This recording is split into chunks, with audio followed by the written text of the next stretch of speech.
I'm Ashley for Financial Narrative News, and I am so excited to be joined here today by Sandra Macleod. She's the Group CEO for Echo Research, and Echo focuses really uniquely on communication, brand, and reputation research, right? So really understanding a lot about your corporate reputation and how that impacts other parts of your business.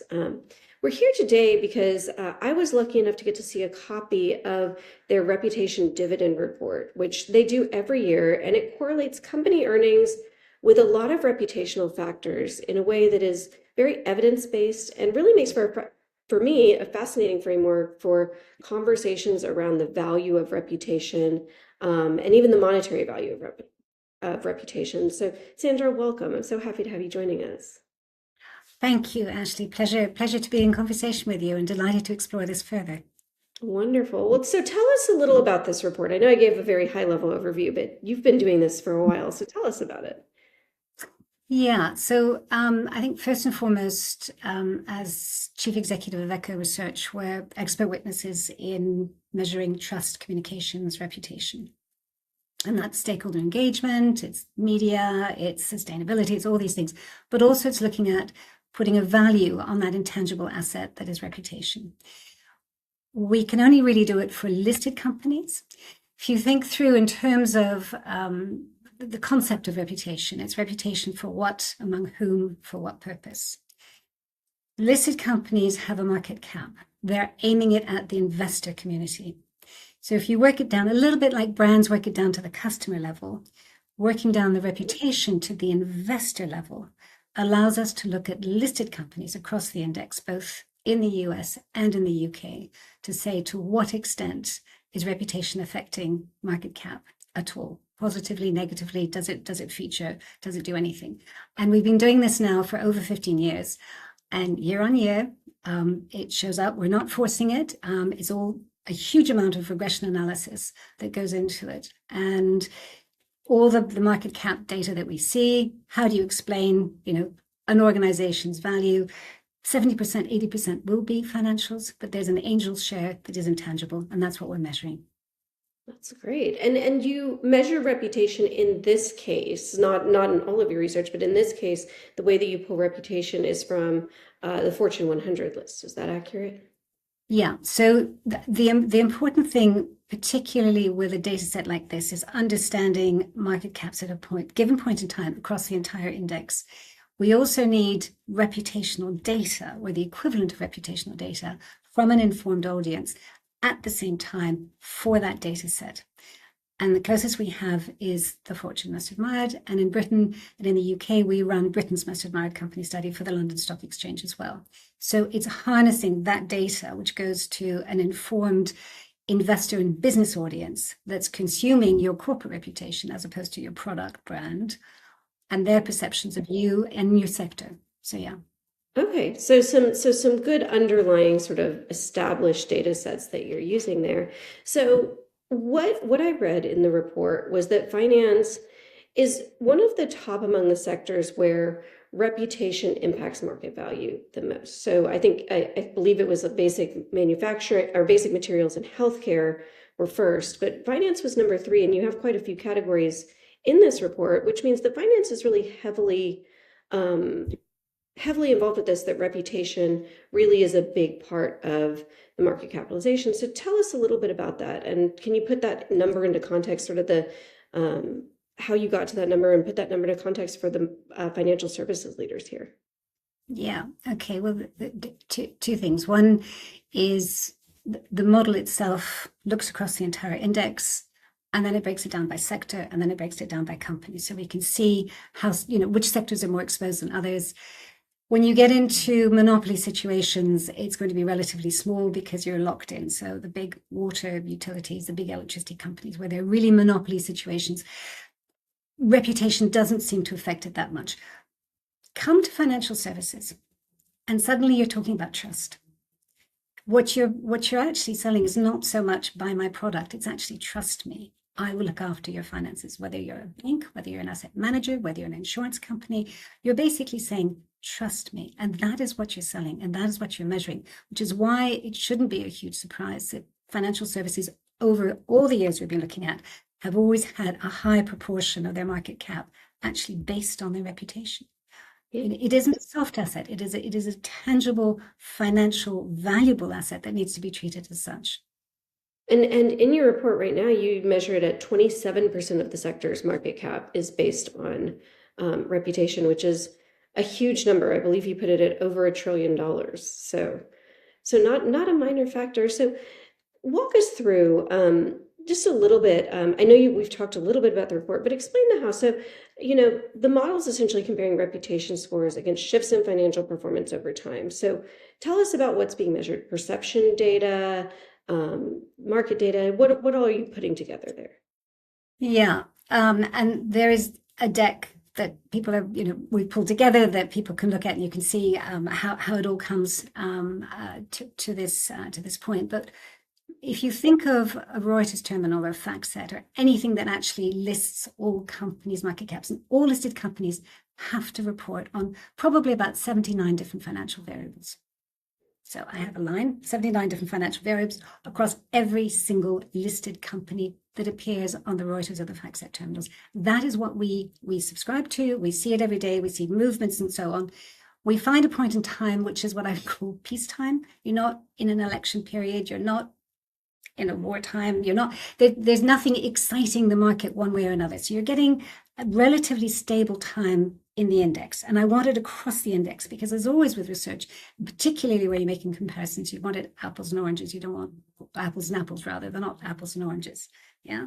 So you want a relatively stable time in the market. You want to know that there's nothing overly exciting that's driving the system crazy or pulling it down or whatever.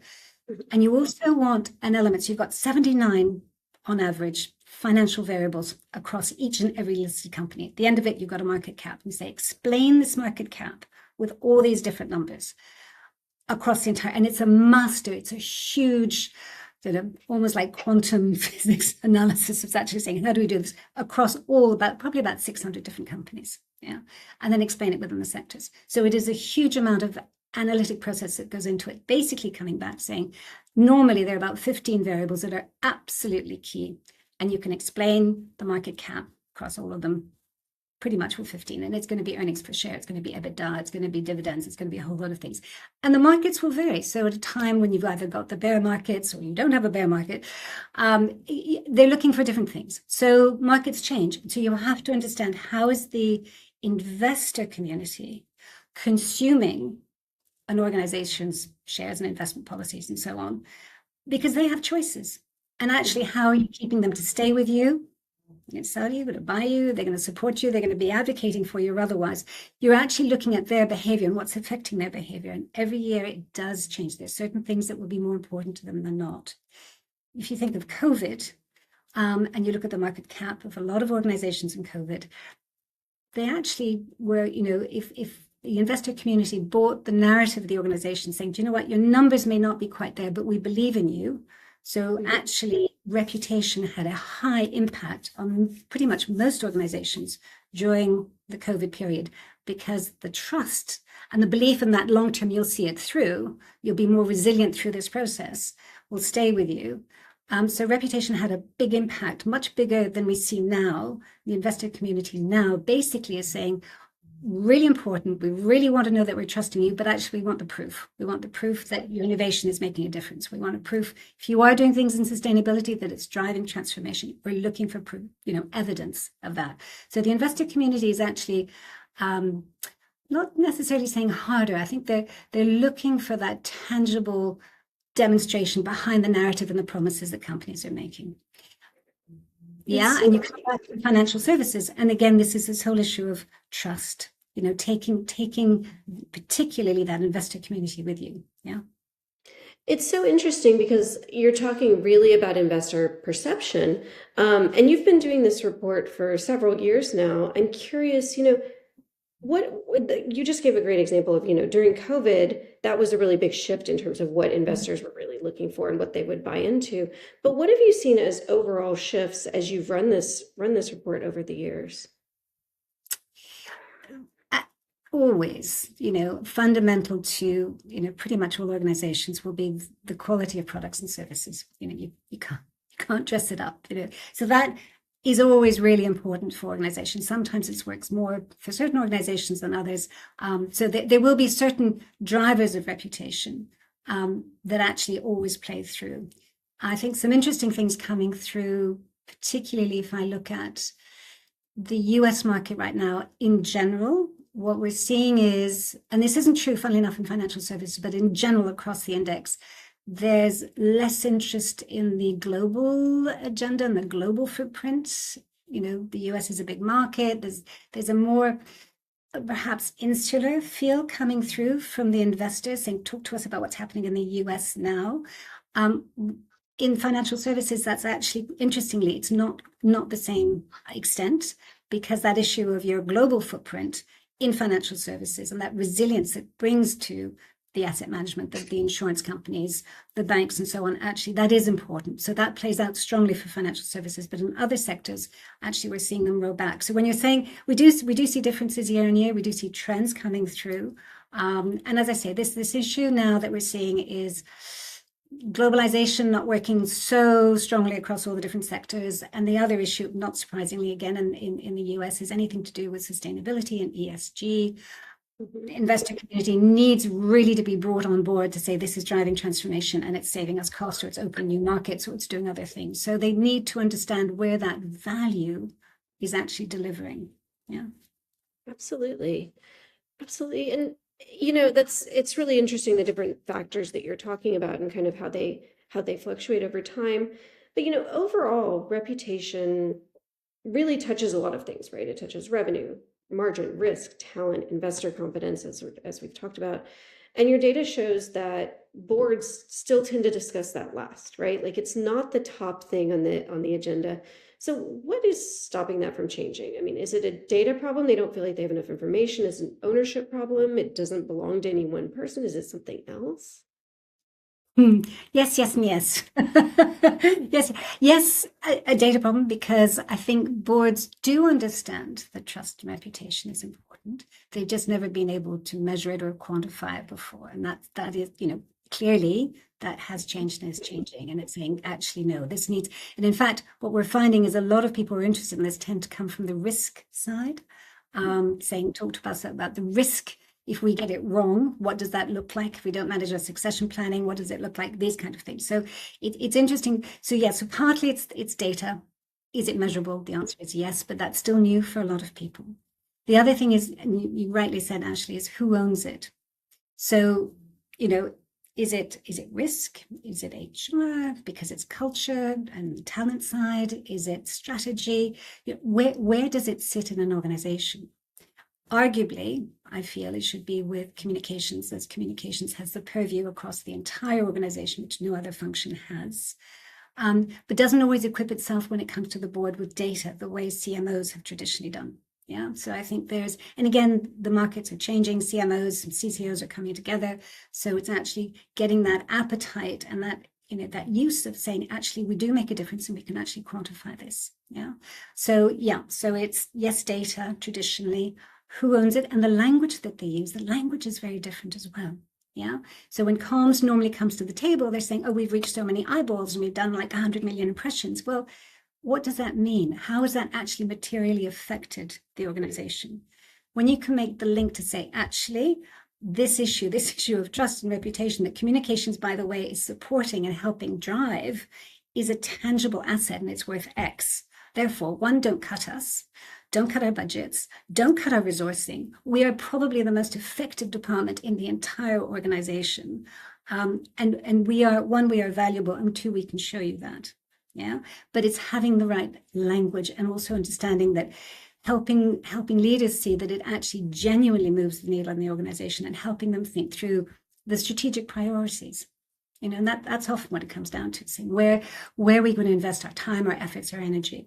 So while reputation will always be an impressive number in terms of saying it's worth X, and then you get the head of investor relations or the CFO saying, how did you get to that number? It can't possibly be. Analysts are always, they always look only at the numbers and nothing else.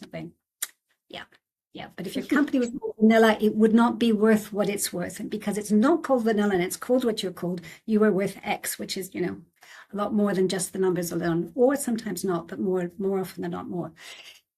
it's yes, the number is impressive, and part of it is to say this is an asset, treat it as such.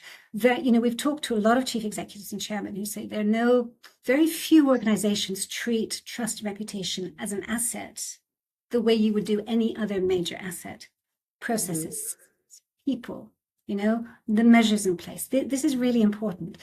So you've got that element going on, but really what we find, I think perhaps particularly useful is saying, okay, go beyond the number and how do we compare in our sector and how do we compare against the best or the worst or whatever. But what is the DNA of our reputation? What's working for us? And what may not be as strong as it could be? And is this an operational issue or is it a narrative issue? So we do have, I know it's hard to explain. We've It's a got lot. one chart if you'd like to share it. We've got one chart I can perhaps Sure. talk. Yeah, let's put up that chart. And I'm curious too. Actually, I have a question after the chart, but let's talk through the chart a little bit because there is so much to unpack here. And I found this chart to be really informative. I'm a bit of a visual learner, so it helped me to think through some of these things. But explain how this chart works and what we're looking at here. Yeah. So this was done for an organization whose reputation is really important, really valuable. Certain things working very well for it. It's one of the stocks that everyone always wants to hold. So long-term value works really well for this particular company, and it is always one of the darling stocks in anyone's portfolio. At this particular time, this year, this organization was also going through a number of product recalls across its different operations. So suddenly, where products and services normally are so important for an organization's reputation, you could actually see that's on the far left side, and it's quite high up. So one, it's negative, but also get that right, and you support your market cap. No surprise, there were with a number of product recalls, the market then started to factor in. There's going to be people are going to be sued. There's going to be costs. There's going to be costs of refitting our factories, whatever it might be. That is actually one. It's highlighting it, saying this is your number one drain on your market cap right now. Are your issues around your product and product recalls? You may be sued, you may be whatever it might be behind it. But actually, to be fair, that's also an operational issue. So when we went back to the company, actually, you can't communicate your way out of this. You've got to take the market with you and show the changes you've made, the things you've done differently, what you've learned from this. It's an operational issue, and then it becomes a communication issue as you go through that this is how we've changed as a result. If you come further down, and I'm staying on the negative side, if you come further down, innovation was not working for this particular company, and it's a healthcare company. And when we shared this with the board, they said, you know what, you're right. We don't talk about innovation. We have tons of innovation. We probably have more patents than most, but we don't talk about it. And I said, well, actually, innovation and health, wellness go together. This is something that, you need to ladder up. And this is not an operation issue because the organization really does it.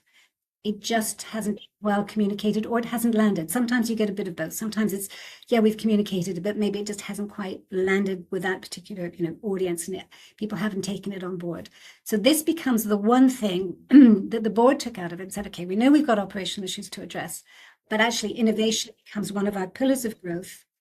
And from a communication point of view, this is where communications really as the master orchestra conductor, if you like, really helping all the different leaders of the different parts of the business to say, how do we help you ladder up really good messages and stories and narratives around innovation across the whole piece?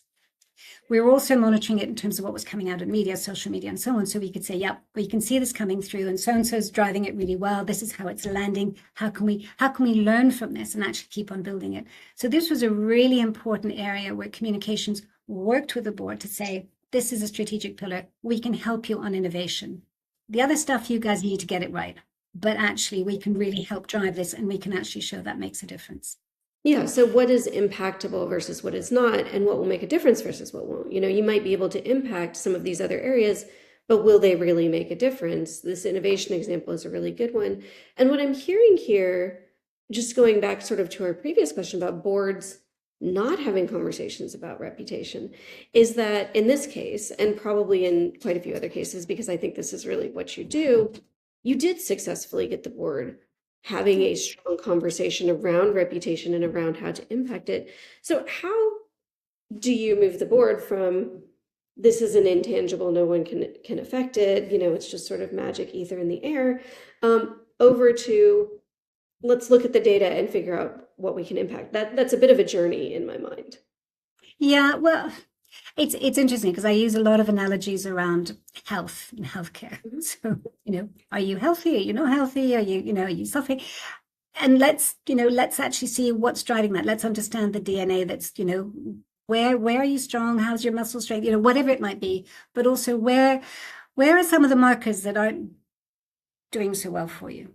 And some of them actually, potentially could be terminal if you don't address it. Now, there's actually, you just need to strengthen up a little bit and do a little bit more here and there to get it. Is the health analogies just work really well in quite a lot of situations. So this is why we talk about it in terms of the DNA. Just really, it's that picture. What's right or what's wrong with that picture? And it's, at the board level, you're dealing with really intelligent, who want their organizations to succeed, of course, and they're very competitive. So benchmarking in this instance is also very helpful. Quite often it's been more useful to say, this is what your competitors look like. And they go, yeah, we get that. Okay, now this is our picture. What's right or what's wrong about our picture? And it's really getting the leadership to really think through the priorities of the things they need to get behind. And therefore, when you go back and say, oh, we've got an interview lined up, or we want you to do a video or a podcast on this and this and topic, and they know that's one of the pillars of growth, you've got them. You're doing it for them. You're not doing it to them. You're doing it for them, because by this point, they've taken on board the things that really matter to the organization. So it's part of that learning and that education journey that you're taking your leadership team with you, and let them get to the conclusions. As I say, this was a chart genuinely that was put up to the board, and it was what's right and what's wrong about this picture. And then they all, went, okay, yeah, we get it. We need, and it's helping people get that, and it is, we talk about reputation as a team sport.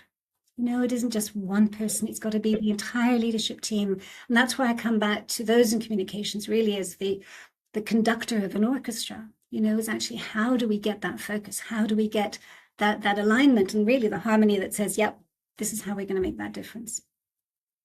I love that. And I love that this is a tool that drives that conversation that, someone could kind of think through, with your help, or even just as a mental framework to say, hey, this makes a lot of sense. Like, what can we impact? So let's go on the opposite side. So that was kind of a success story of a company that did think through its reputation and was able to impact certain areas of it. But in your report, we talk about that 92% of companies generate reputation value, so that's pretty good. But that there are 8% that destroy that value, and they've in this particular case, you mentioned that they've wiped out about 91 billion in value. So is that usually a crisis event? Is it sort of slow erosion? Like how are companies eroding their value in that way?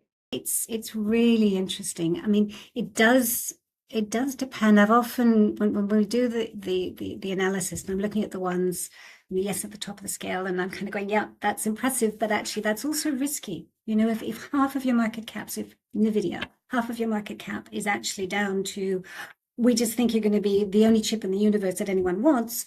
That's great until China comes out with a cheaper one and a better one. And suddenly, if it's only based on your future potential and it's only that reputation for it, that's very risky. So, you don't necessarily want half your market cap down to just entirely reputation. You want to be above your sector average. You want to be above, the overall average, and you want to be resilient across a number of pieces.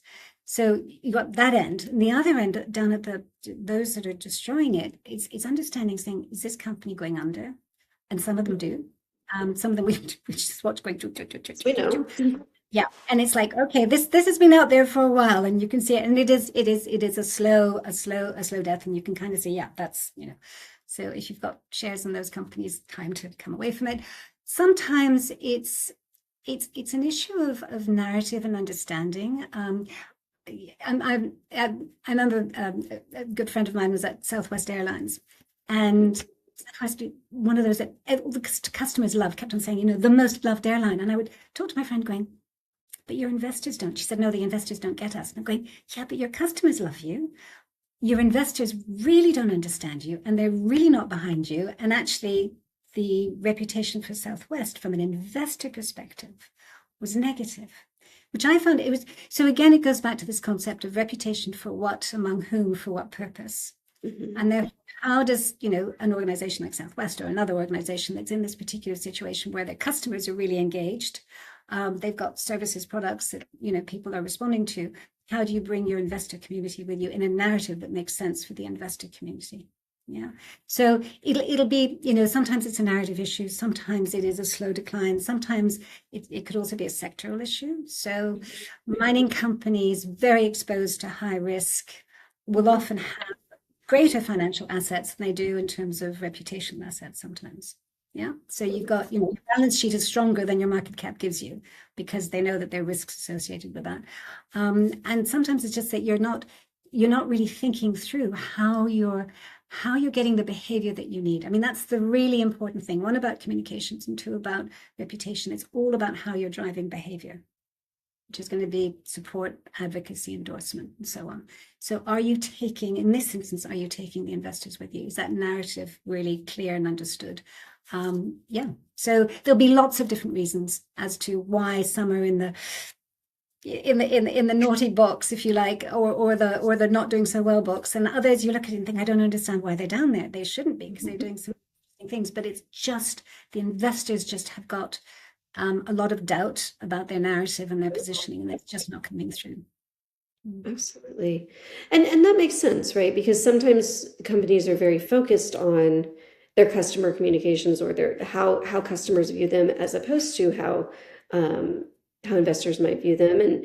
And sometimes they're looking for very different things, right? Those two audiences may not align. You kind of have to think Yeah, about it.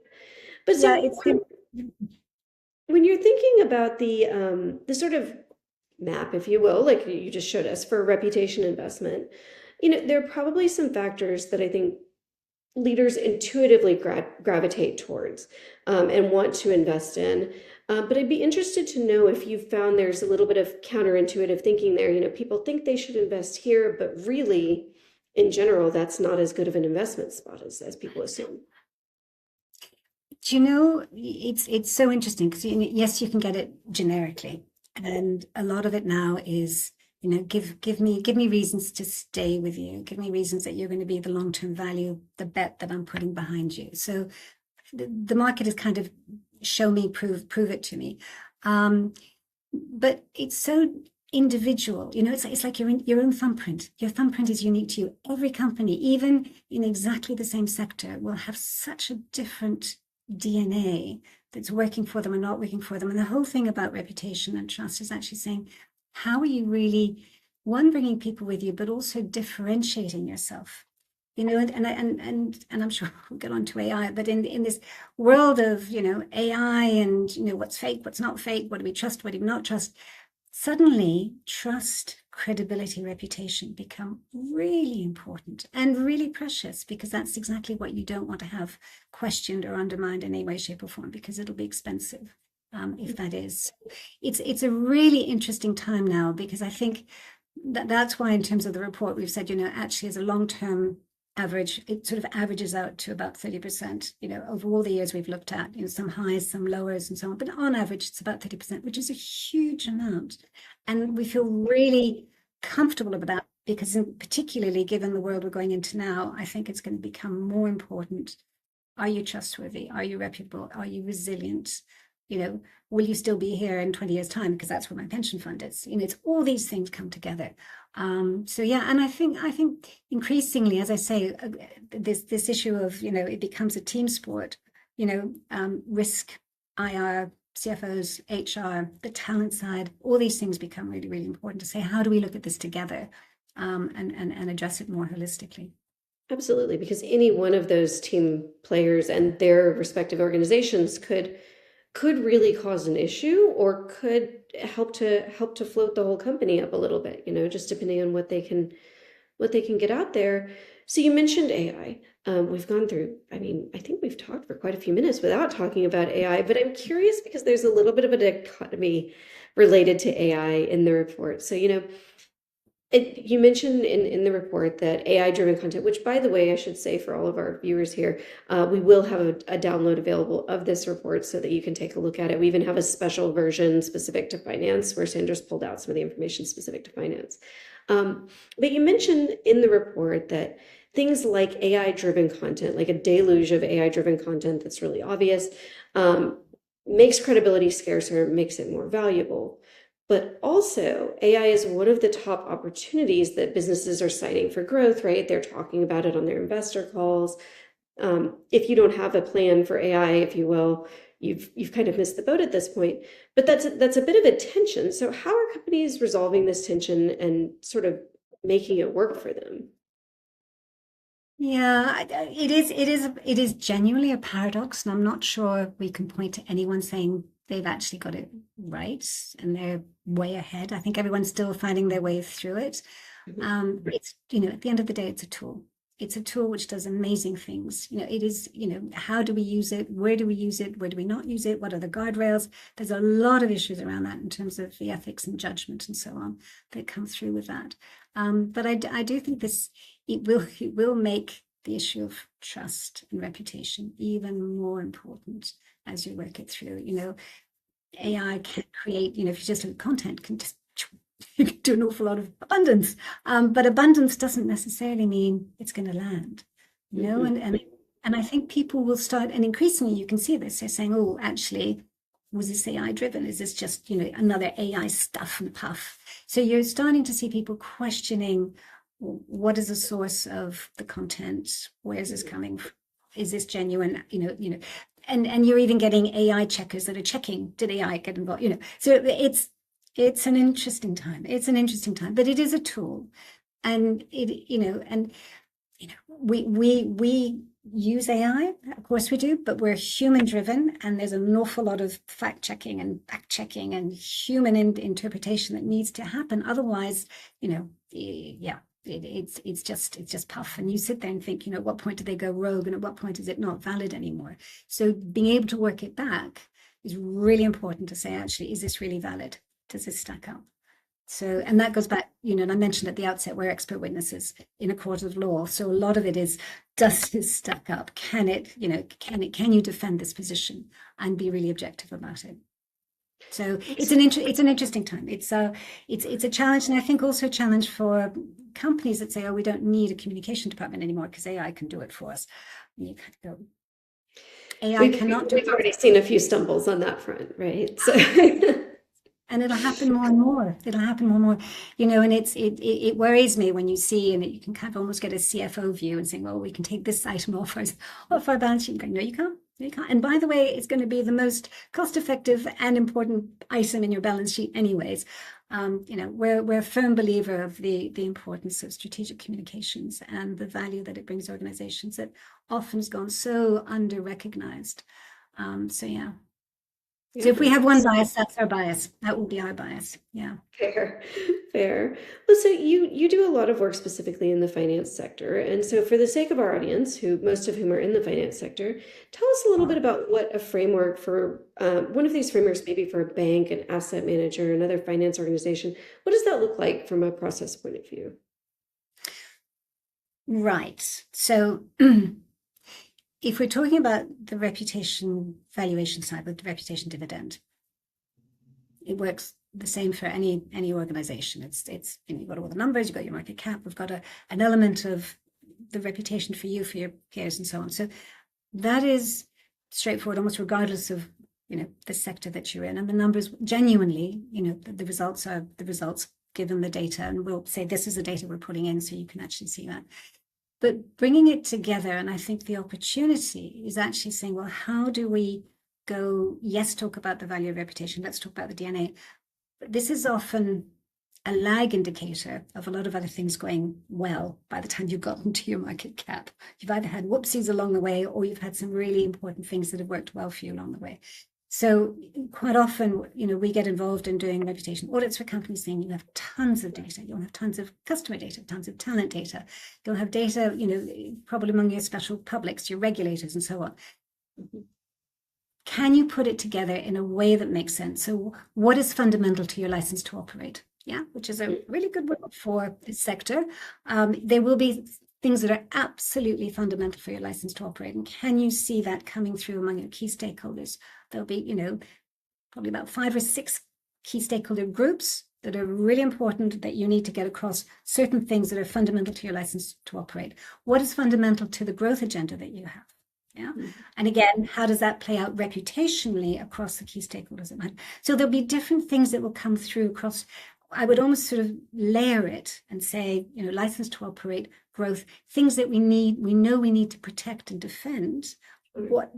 What does that look like? And do we have data around that to say, how are we moving together as an organization? And then understanding what becomes defensible decisions. So yeah, we're aware this is an issue, but we've decided to prioritize on this instead because. So you've actually done it with a rational point of view, with good data behind you, understanding the potential impact on perceptions and reputation.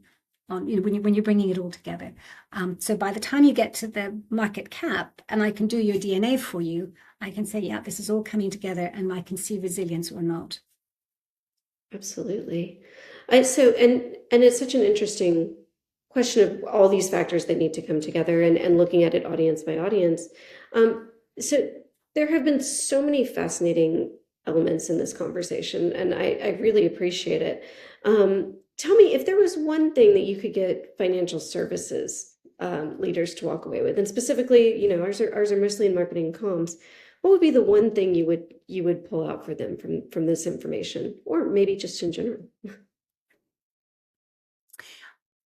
It's often really interesting, when you're in communications or if you have a role that says you've got reputation in your title, you're not just managing a narrative for the organization, you are managing a really important financial asset that needs the protection, it needs the resourcing, it needs the recognition that goes with any major asset.